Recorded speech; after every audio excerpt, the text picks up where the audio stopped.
శ్రీ వారాహి దేవస్థానంలో అమ్మవారికి కోటి కుంకుమార్చన సేవలు కొనసాగుతున్నాయి. వందలాది భక్తులు పాల్గొని కుంకుమార్చన చేస్తున్నారు.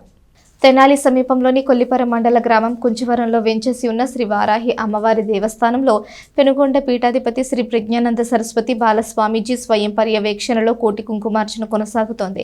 లోక కళ్యాణం, విశ్వశాంతి కోసం, స్త్రీల సౌభాగ్యం, వ్యాపార, వ్యవసాయ, వృత్తి, ఉద్యోగం వంటి మనోవాంఛల ప్రాప్తి కోసం భక్తులు స్వయంగా ఈ కార్యక్రమం చేస్తున్నారు. ఆలయ వ్యవస్థాపకులు తన్నీరు శ్రీనివాసబాబు, నాగమల్లేశ్వరి దంపతులు, యోగా గురువు ముద్దా భక్తుని రమణయ్య, గోపు ప్రభారాణి, పసుపులేటి సావిత్రి, పలు ప్రాంతాలకు చెందిన భక్తులు పాల్గొన్నారు. శ్రీ వారాహి అమ్మవారి దేవస్థానంలో కోటి కుంకుమార్చన కార్యక్రమంలో విశేషంగా వందలాది మాతృమూర్తులు దంపతులు కూడా వచ్చి పాల్గొనడం గొప్ప విశేషం. రేపు శనివారం కూడా ఉదయం విశేషంగా 7:30 నుండి అర్చనాది కైంకర్యాలు, 108 శాలగ్రామాలకి భక్తులచే తిరుమంజనము, తర్వాత కోటి కుంకుమార్చన కార్యక్రమం జరుగుతుంది. భక్తులందరూ కూడా విశేషంగా ఈ కార్యక్రమంలో పాల్గొని భగవతి యొక్క దివ్య అనుగ్రహాన్ని పొందవలసిందిగా తెలియజేస్తున్నాం. శనివారం ద్వాదశి నాడు విష్ణు ఆరాధన చేయడం చాలా విశేషమైనది.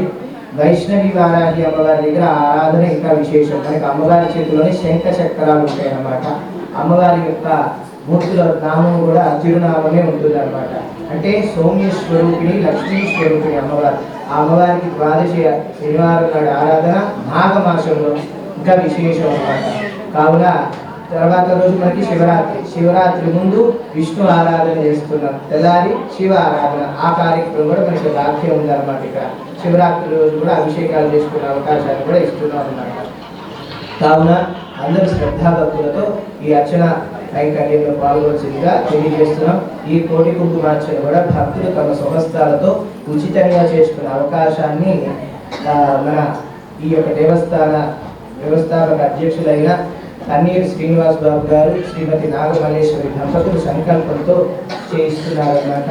కావున అందరూ కూడా శ్రద్ధాభక్తులతో వచ్చి పాల్గొని భగవతి యొక్క దివ్య అనుగ్రహాన్ని పొందవలసిందిగా. కొల్లిపర మండలం కుంచవరం గ్రామంలో వారాహి తల్లి దేవాలయం ఆవరణలో ఉచిత కోటి కుంకుమార్చన జరుగుతుంది. ఇంకా రేపు 15వ తారీఖు వరకు జరుగుతుంది. ప్రతిరోజు 8 గంటల కాడ నుంచి 12 గంటల దాకా జరుగుద్ది. భక్తులందరూ పాల్గొని అమ్మవారిని దర్శించి తీర్థప్రసాదాలు స్వీకరించవలసిందిగా కోరుచున్నాము.